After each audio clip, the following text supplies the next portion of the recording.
नमस्कार, मैं हूं शिरीष मिश्रा। छत्तीसगढ़ की बात में आप सभी का स्वागत है। हर साल बारिश का सीजन पुलिस और माओवादियों के बीच अघोषित सीज फायर लेकर आता है, मगर फोर्स के बढ़ते दबाव को कम करने इस बार मानसून में भी नक्सली अपनी मौजूदगी दर्ज कराने की कोशिश कर रहे हैं।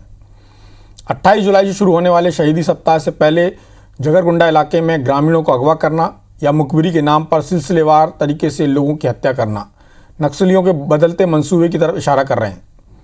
नक्सलियों का यह दांव पिछले मौक़ों पर असरदार भी रहा है। सवाल है, क्या इस बार भी नक्सली कामयाब रहेंगे या फिर बदले हुए हालात में उन्हें मुंह की खानी पड़ेगी? चर्चा करेंगे, लेकिन उससे पहले देखते हैं रिपोर्ट।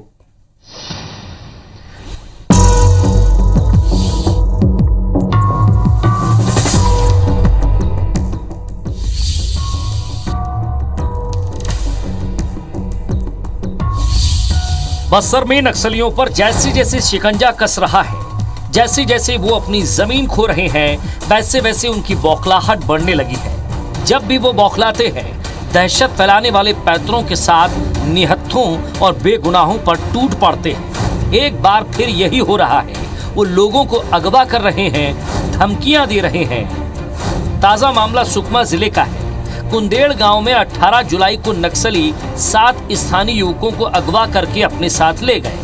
बाद में युवकों को बचाने गए 27 लोगों को भी बंधक बना लिया गया। फिर करीब 60 घंटे बाद जन अदालत लगाकर पुलिस का साथ नहीं देने के वादे पर 7 युवकों सहित बंधक बनाए गए सभी 34 ग्रामीणों को रिहा कर दिया।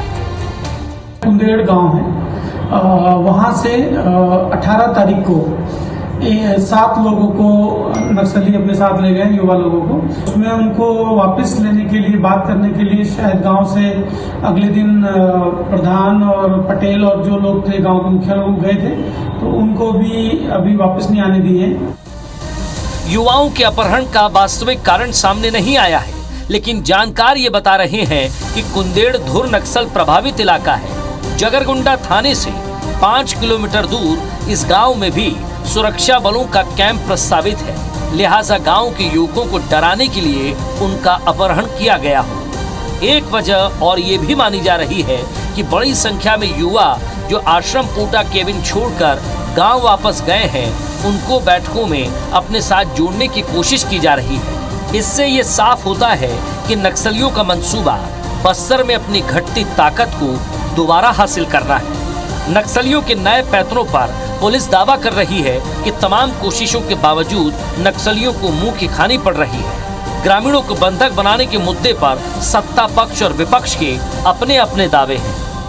नक्सलियों के जो गतिविधियां जो सक्रिय हुई है, और उसका एक प्रमुख कारण है इस सरकार के कार्य योजना का अभाव, नक्सलियों को लेकर के ढुलमुल नीति, और इसके कारण नक्सल गतिविधियों में लगातार वृद्धि हो रही है। नक्सलियों का मनोबल बढ़ा हुआ है। सरकार लगातार प्रयास कर रहे हैं कि शांति हो और लोगों को सुरक्षा मिले। हमारे सरकार प्रयास है विकास को लेकर आगे और विकास के लिए भी हम लोग आगे बढ़ रहे हैं। कहीं न कहीं नक्सली अब भयभीत है, उनका संगठन भी टूट रहा है। उनमें उनके साथ काम करने वाले लोग जो उनकी बातों को पहले सुनते थे, वो भी मुख्य धारा से जुड़कर सरकार के साथ काम कर रहे हैं। तो ये एक हताशा है नक्सलियों की जो दिख रही है। कुल मिलाकर बस्तर में फोर्स ने दबाव इतना बढ़ा दिया है कि लाल लड़ाके समझ नहीं पा रहे हैं कि कहां पनाह लें। हाल के दिनों में सुकमा के सिलगेर, बीजापुर के तर्रेम समेत घोर नक्सल प्रभावित इलाकों में कैंप खुलने से नक्सलियों का इलाका सिमटता जा रहा है। ये ऐसे इलाके हैं जिन्हें अब तक नक्सलियों का स्वतंत्र इलाका माना जाता है। कैंप खुलने से यहाँ बुनियादी सुविधाएं पहुँचने लगी हैं और ग्रामीणों का नक्सलियों से मोह भंग हो रहा है। अब सवाल ये है कि क्या घटते प्रभाव के चलते ग्रामीणों को घेर रहे हैं नक्सली? सवाल ये भी कि ग्रामीणों की हिफाजत के लिए सरकार के पास क्या रणनीति है?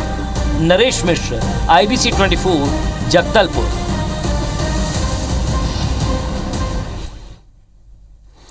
या तो नक्सलियों की रणनीति काम कर रही है या सरकार की रणनीति काम कर रही है।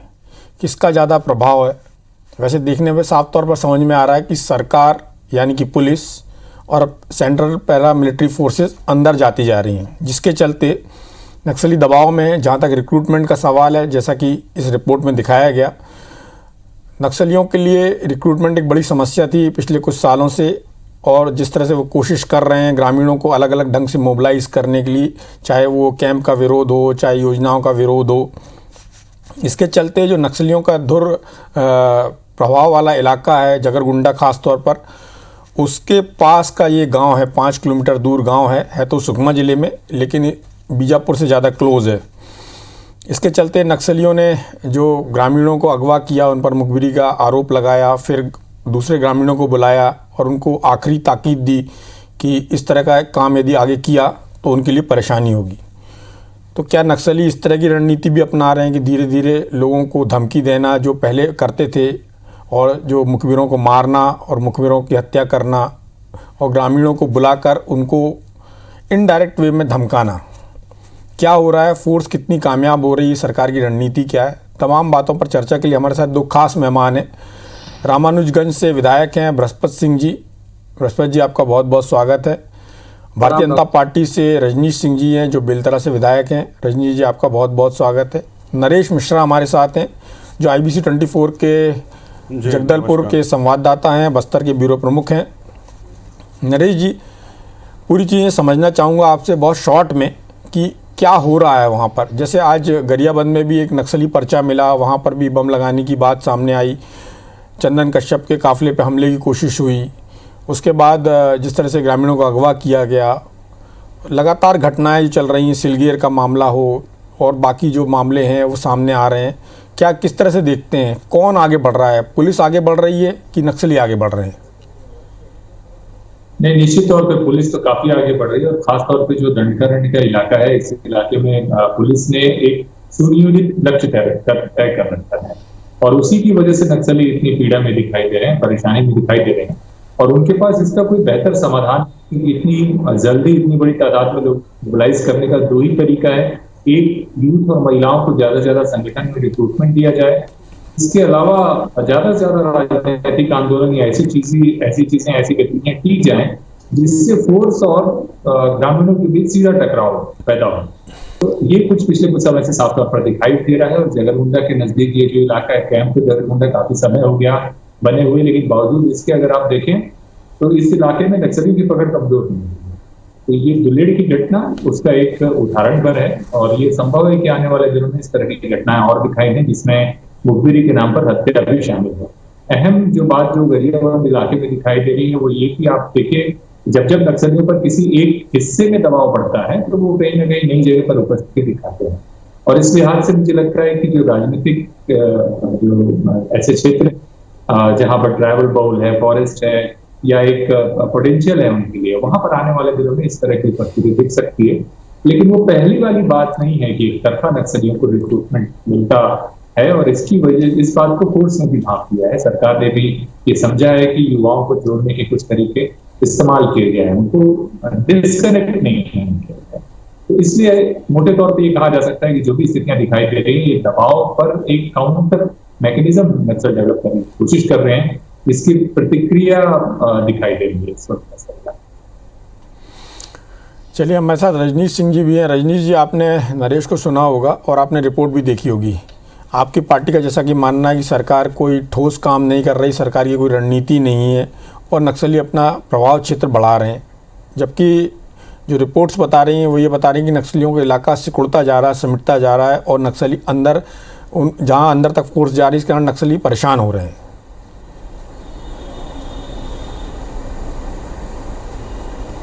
जी डॉक्टर शिरीष जी, अभी जैसे कि मिश्रा जी ने कहा कि नक्सली सिकुड़ते जा रहे हैं, मैं उस बात को, या हम सब लोग, उसमें पूरे छत्तीसगढ़ के लोग हैं, हम सब लोग तब इसको मानते हैं कि जब नक्सली घटनाएं कम होती। हम लगातार देखें 2018 के बाद जब से सरकार आई है, और मैं तो ये भी कह रहा हूँ कि इनकी ढीली नीति के कारण इनको कन्फ्यूज़न में रह के कन्फ्यूज़न वाला बयान देके कभी बोलते हैं बोली से करेंगे, कभी गोली से, जिसके कारण नक्सली सरेआम कहते हैं कि अब हमारी सरकार है।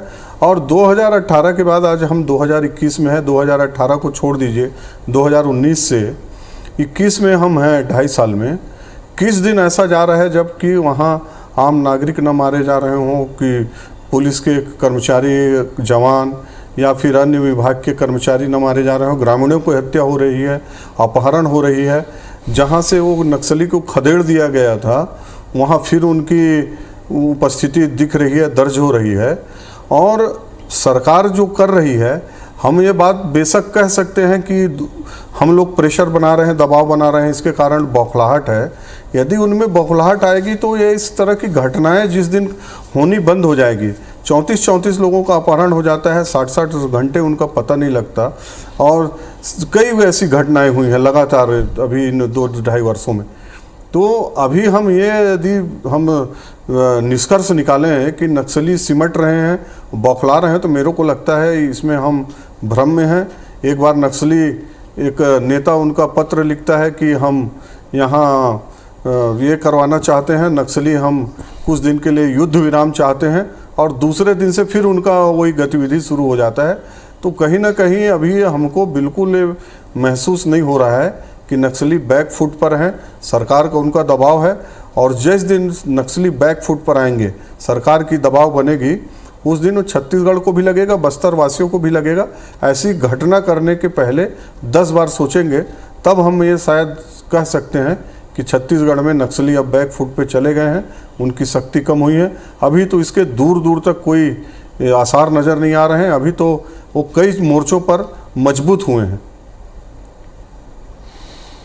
आपका कहना है कि नक्सली कई मोर्चे पर मजबूत हुए हैं, लेकिन जिस तरह से उनका एरिया समट रहा है, साफ तौर पर दिखाई दे रहा है कि जब फोर्स अंदर जा रही है तो वो कितना दबाव महसूस कर रहे हैं, सामने नहीं आ पा रहे हैं, हमले सामने नहीं कर पा रहे हैं, और उन क्षेत्रों में अब टारगेट कर रहे हैं जहाँ पर उनका प्रभाव खत्म हो गया था सिर्फ अपनी उपस्थिति दर्ज कराने के लिए। तो आपको क्यों लगता है कि नक्सलवाद के खात्मे के लिए सरकार उस तरह से प्रयास नहीं कर रही? और जैसा कि आपने कहा कि जब तक इस तरह की घटनाएं नहीं होंगी लंबे समय तक, तब तक नहीं मानेंगे।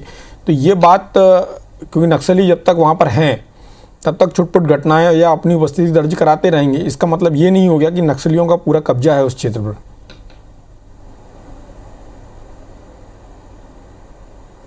नहीं, देखिए, अभी छुटपुट घटनाएं होती तो उसके बात हम लोग नहीं करते। अभी डीआरजी के 5 जवानों का बस से बम विस्फोट करवा के उड़वाया गया था।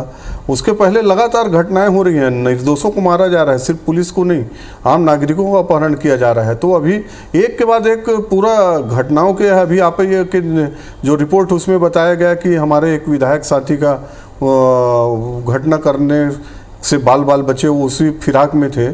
तो अभी ऐसा कहाँ लगता है कि वो बैक फुट में है और ऐसी कोई बड़ी घटना को अंजाम नहीं दे पा रहे हैं। कुछ दिन पहले हमारे जवानों को 17 जवानों को मारे हैं। तो अभी ऐसा कहाँ लग रहा है कि वो बैक फुट में चले गए हैं और घटनाएं कम हो रही है। इसलिए हम लोग कह रहे हैं कि ये सरकार को अभी कड़ाई करने की ज़रूरत है और इनको सीधा सीधा समझाने की ज़रूरत है, बिना भ्रम में रहे कि नक्सलियों के साथ उसी की भाषा में जवाब दिया जाएगा और उन्हीं के भाषा में उनसे निपटा जाएगा। अभी कई बार हम ये देख रहे हैं कि सरकार का कोई वरिष्ठ पदाधिकारी, जवाबदार आदमी कुछ बोलता है, सरकार की तरफ से कुछ बयान आता है। इसके कारण हमारे पुलिस के जो हैं पैरामिलिट्री फोर्स के जवान, उनका भी मनोबल गिरता है। इसलिए हमारा कहना है कि सरकार एक ठोस रणनीति के साथ, कड़ाई के साथ करे, तब यदि हमको ये लगेगा कि हाँ अब हमारे जवान सुरक्षित हैं, हमारे नागरिक सुरक्षित हैं और घटनाएं कम हो रही हैं, उनकी हिम्मत नहीं हो पा रही है, तब हम कह पाएंगे। अभी तो मेरे को कोई दिन ऐसा नहीं दिख रहा है कि जब वहाँ कुछ न कुछ गंभीर वारदात। चलिए, हमारे साथ बृहस्पति सिंह जी भी हैं। बृहस्पति जी, आपने रजनीश जी को सुना होगा। रजनीश जी का कहना है कि आपकी पार्टी के नेताओं के विरोधाभासी बयान है जिसके कारण फोर्स का मनोबल डाउन हो रहा है। एक दूसरा, उनका कहना सरकार की कोई ठोस नीति नहीं है। तीसरा, उनका कहना है कि नक्सलियों का उनकी भाषा में, उनके हिसाब से जवाब दिया जाए। डॉक्टर मिश्रा साहब, मैं आपको बहुत विनम्रता पूर्वक बोल रहा हूँ कि सबसे पहले तो भारतीय जनता पार्टी के साथियों को नक्सलियों के बारे में इस तरह की प्रतिक्रिया देने का वही समाप्त हो जाता है। क्योंकि जब हमारी सरकार ने पुलिस तैनात किया सड़क बनाने के लिए वहां पे, तो नक्सलियों ने ग्रामीणों को आगे करके उसने जो खेल खेला और भारतीय जनता पार्टी के चाहे डॉक्टर रमन सिंह हो, केदार कश्यप हो, सारे नेताओं ने उस समय नक्सलियों के समर्थन में खड़े दिखे और पुलिस को हटाने की बात करने लगे, कैंप हटाने की बात करने लगे। अभी जैसे उससे मैं सहमत नहीं हूँ, हमारे मित्र हैं रजनीश सिंह ने अभी कहा कि 5 जवानों को उड़वा दिया गया। मैं इनसे जानना चाहता हूँ कि किसने उड़वा दिया भाई? अगर आपके पास जानकारी हो किसने उड़वा दिया? ये बात स्पष्ट आपसे आनी चाहिए। तीसरी बात आपको बता दूं, जो हमारी सरकार बहुत विनम्रता से और बहुत सद्भावना पूर्वक हमारी पुलिस के जवान, चाहे पैरामिलिट्री फोर्स हो, चाहे हमारे छत्तीसगढ़ के जवान हो, और हमारे वहाँ के सामाजिक कार्यकर्ता हो या वहाँ के आदिवासी हो, निर्वाचित जनप्रतिनिधि हो, सबके साथ मिलकर लगातार हम लोग संपर्क बना के उसमें काम कर रहे हैं। हमारी पहली प्राथमिकता है बस्तर को अमन चैन करना, शांति बहाल करना, वहाँ हर गांव तक सड़क पहुंचाने का काम करना, हर जगह तक स्कूल पहुंचाने का काम करना, वहाँ का विकास काम करना, वहाँ का हॉस्पिटल खोलना, और वहाँ के जो नौजवान हमारे किसी कारणवश समाज के मुख्य धारा से विमुख हो गए हैं, उनको समाज के मुख्य धारा में जोड़ने का काम करना। ये बड़े बड़े भाषण दे रहे थे, मैं सुन रहा था। रजनीश जी भूल गए 2018 के पहले जो लगातार घटनाएं हुई, सैकड़ों गांव जलाकर राख कर दिए गए, 75,000 लोग तहसील में रहने को मजबूर हो गए थे, सारे जेल से आपने डर के मारे भगा दिया खोल के साहब, कोरबा दंतेवाड़ा सारा जेल को आपने ब्रेक करा दिया, और हमने तो छत्तीसगढ़ में खोया है साहब। तो हम लोग सही भी नक्सलियों के समर्थन में आने की सवाल ही नहीं होता। मैं तो अपने क्षेत्र की बात बताऊं, इनके एक बहुत बड़ा नेता हुआ करते थे, राष्ट्रीय नेता कहलाते थे नेताम जी। नक्सलियों को बसंतपुर थाने के चेरा गांव की घटना साहब, हथियार खरीदने के लिए पैसा दिए थे, रंगे हाथ चंदेपुर के रसीद पकड़े गए थे, विधानसभा में कई हंगामा भी हुए। तो बहुत सारे ऐसे ना बोले लोग, सूप हंसे तो हंसे साहब कहावत गांव की है, और चलनी का छेद देख के ना चलनी हंसे, सूप हंसे तो हंसे चलनी ना हंसे, ये वाली कहावत है, जिसमें चलनी में हजारों छेद हो। भारतीय जनता पार्टी की बैकग्राउंड ही है, जो 15 साल तक नक्सलियों के सहयोग से इन्होंने राज किया है। और जब छत्तीसगढ़ की जनता नक्सली के क्षेत्र का, हमारे बस्तर के साथ ही बलरामपुर के साथ ही सारे नक्सल प्रभावित क्षेत्र के लोगों ने, छत्तीसगढ़ को समझ गया कि भाजपा की और नक्सलियों की संयुक्त अभियान चल के खेल खेल रहे हैं, इनको 15 साल की सरकार को 15 सीटों में लाके सिमट दिया। और हमारी बस्तर की जनता, जैसे बलरामपुर में पुलिस और जनता लड़के मिलकर लड़ाई लड़ा और अमन चैन बहाल करने में काम किया, वैसे बस्तर की भी सारे आदिवासी, सारे जनप्रतिनिधि और पुलिस सब मिलकर एक साथ लड़ाई लड़ रहे हैं अमन चैन बहाली की प्रयास कर रहा है। इससे हमारे नक्सली बहुत, वहाँ जो आदिवासी हैं, जो लगातार उनको सामने रखकर खेल खेला जाता है, उनकी भाव उन्होंने समझ चुका है। ये भारतीय जनता पार्टी का नक्सलियों का समझ चुका है। इसलिए हमारे जो वहाँ रहने वाले आदिवासी हैं, किसी भी कीमत पर हर हालत में अमन चैन चाहते हैं, अपना विकास चाहते हैं, और नक्सली हड़बड़ा चुके हैं, क्योंकि हर जगह हमारे नक्सली हड़बड़ा चुके हैं, बस्तर की जनता अमन चैन चाहती है। नरेश जी, मैं आपसे जानना चाहूँगा कि जिस तरह से सरकार काम कर रही है, और जैसा कि आपने भी कहा कि वहाँ दबाव है, इसलिए नक्सली जो पुराने इलाके हैं वहाँ पर फिर से इस तरह की घटनाएं, या वहाँ पर पर्चा फेंकना, या वहाँ पर छोटी मोटी घटनाओं को अंजाम देना, या वहाँ अपना मूवमेंट शो करना, इस तरह का काम कर रहे हैं। बस्तर में अभी जो वर्तमान में हालात हैं, वहाँ पर सरकार की रणनीति आपके हिसाब से काम कर रही है, लेकिन उसकी गति क्या है, और उससे किस तरह से लोग, जैसा कि बार बार बृहस्पत सिंह जी बोल रहे हैं कि बस्तर के लोग अमन चैन चाहते हैं, इसमें तो कोई शक नहीं है, तो कब तक आपको लगता है कि इसके सफाई की दिशा में सरकार बहुत तेजी से आगे बढ़ पाएगी? नहीं, देखिए, बीजेपी और कांग्रेस की सरकारों का जो तरीका है उसमें एक बुनियादी अंतर ये है कि बीजेपी आइडियोलॉजी के तौर पर हिंसा, आतंकवाद, नक्सलवाद, इन पर बहुत मुखर होती है और सारा क्रेडिट डिस्क्रेडिट सीधे तौर पर लेती है। और कांग्रेस की तरीका अलग है, वो ये कहती है कि हम उसमें पीड़ित जनता, आवाम, उनकी सहमति, उसके बाद फिर जाकर उस मामले में हम अपनी राय रखेंगे। तो ये एक बड़ा मौलिक अंतर है। सीधी तौर पर अगर आप देखेंगे तो ये दिखता नहीं कि पॉलिटिकली इसको लेकर के जो विरोध है वो सीधे तौर पर दूसरा तरीका दिखाई नहीं देता। लेकिन बस्तर की स्थितियां काफी बदली।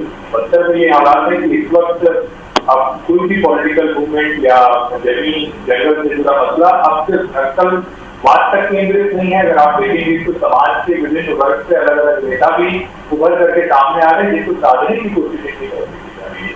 फिलहाल अगर ये कहें कि अगर बस्तर में सरकार की रणनीति का असर कितने सालों तक दिखाई देगा, तो ऐसा लगता है कि अभी काफी वक्त है और सरकार नक्सलवाद की जड़ों तक पहुंचने में सरकार को लंबा वक्त लगेगा।